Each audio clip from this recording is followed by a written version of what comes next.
শেখ হাসিনাকে ফেরাতে ১৪ জন মানুষ, ১৪ জনের একটা টিম কাজ করছে। সেটি সত্য, সেই ঘটনা যদি সত্য হয় তাহলে শেখ হাসিনা ফেরার ব্যাপার নিয়ে যে আলোচনাটা চতুর্দিকে চলছে, এমনকি গতকালকের ভিডিওতেও আমরা বলেছিলাম সেটি কি সত্য হতে চলেছে। আল জাজিরার আলোচিত সমালোচিত সাংবাদিক জুলকারনাইন শাহের তার করা গত ৪ দিন আগের একটা ফেসবুক পোস্ট এই সময়ে এসে, ৪ দিন পরে এসে বেশ আলোচনা তৈরি করেছে। সেখানেই তিনি বর্তমান উপদেষ্টা সরকারের ভেতরেও, উপদেষ্টা পরিষদেও শেখ হাসিনার এজেন্ট রয়েছে এমনটা বলার চেষ্টা করেছেন।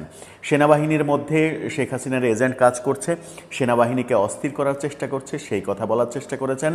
সচিব, আমলা, পুলিশ সব জায়গাতেই শেখ হাসিনার এজেন্টরা কাজ করছেন এমন কথাও বলার তিনি চেষ্টা করেছেন। সব থেকে ভয়াবহ কথা, বর্তমান সরকারের জন্য যেটা ভয়াবহ ব্যাপার, সেটা হচ্ছে জুলকারনাইন সাহেব তিনি বলার চেষ্টা করেছেন বর্তমান উপদেষ্টা পরিষদে শেখ হাসিনার অনেকজনই রয়েছেন যারা চেষ্টা করছেন শেখ হাসিনাকে কিভাবে ফেরানো যায়।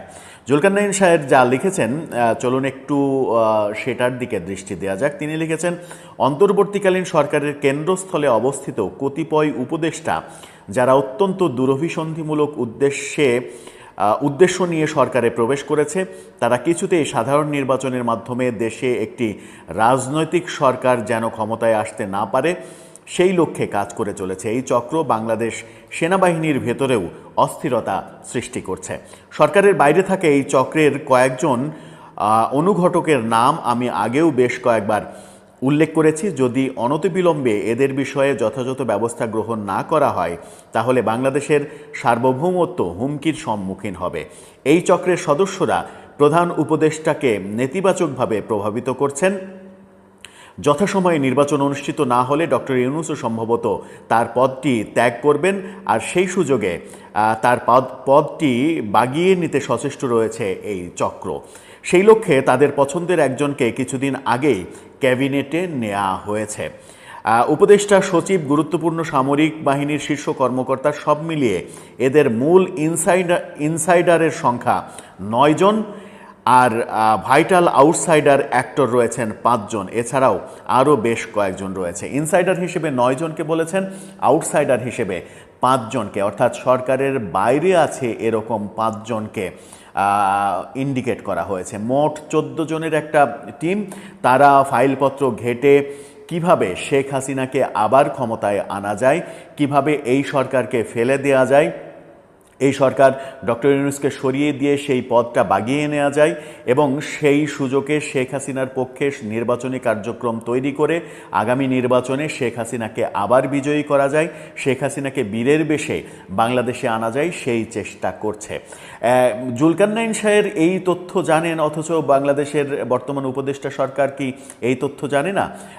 কিছুদিন আগে জুলকারনাইন সাহেবের একটা পোস্টকে কেন্দ্র করে সেই ব্যাপারে সরকারকে পদক্ষেপ নিতে দেখা গেল, অথচ এই ব্যাপারে সরকার কি কিছুই জানে না? সেইটা একটা বড় প্রশ্ন। তাহলে কি যে আলোচনাটা ভারতের প্রথম সারির গণমাধ্যমগুলো উস্কে দিয়েছে, প্রথম সারির গণমাধ্যমগুলো প্রতিনিয়ত বলছে শেখ হাসিনা বীরের বেশে ফিরছেন এবং প্রধানমন্ত্রী হিসেবেই ফিরছেন, সেই আলোচনাটা সত্য হতে চলেছে? এই আলোচনা যখন করছি তখন ভারতে আন্তর্জাতিক গোয়েন্দা প্রধানদের সম্মিলন হচ্ছে। তুলসী গ্যাবার্ড ভারতে আসবেন একথা আমরা আগেই জানিয়েছিলাম, অবশেষে তিনি এসেছেন। থাইল্যান্ড সফর শেষে ভারতে এসেছেন। তুলসী গ্যাবার্ডের সঙ্গে কানাডা, যুক্তরাজ্য, অস্ট্রেলিয়া সহ ২০টি দেশের গোয়েন্দা প্রধানরা এসেছেন। সেখানে একটা সম্মেলন হবে। এরপরে তুলসী গ্যাবার্ড ভারতীয় বিভিন্ন স্টেক হোল্ডারের সঙ্গে মিটিং করবেন। সেখানে বাংলাদেশ এবং পাকিস্তান সম্পর্কে গুরুত্বপূর্ণ আলোচনা হবে। বাংলাদেশ সরকার নিয়ে ডোনাল্ড ট্রাম্পের যে ভাবনা, সেই ভাবনার একটা কপিও তুলসী গ্যাবার্ড ভারত সরকারের কাছে পৌঁছে দেবেন। নরেন্দ্র মোদীর সঙ্গে যদি তুলসী গ্যাবার্ডের আলোচনাতে বাংলাদেশ প্রসঙ্গ স্থান পায় তাহলে সেটি কোন পর্যায়ে যাবে সেটাও চারিদিকে আলোচনা হচ্ছে।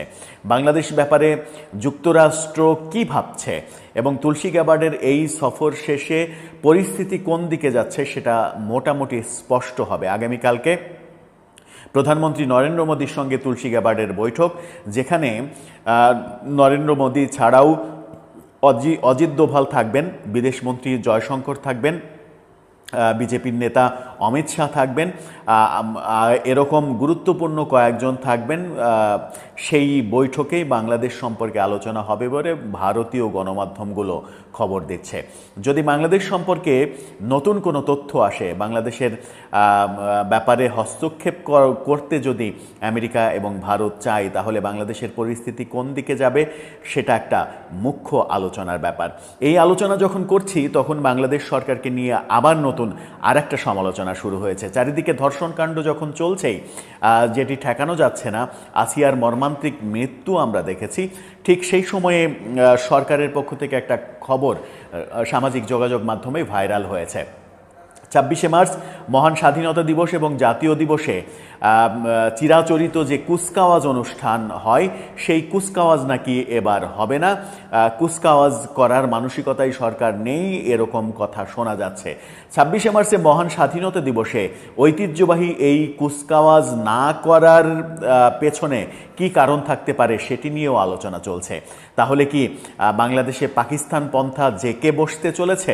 এই আলোচনা সর্বত্র যখন হচ্ছে, তখন বাংলাদেশের জন্য বোধহয় একটা বড় খারাপ খবরই যে মহান স্বাধীনতা দিবস এবং জাতীয় দিবসে কুচকাওয়াজ হবে না। সরকার তাহলে কোন পথে হাঁটছে?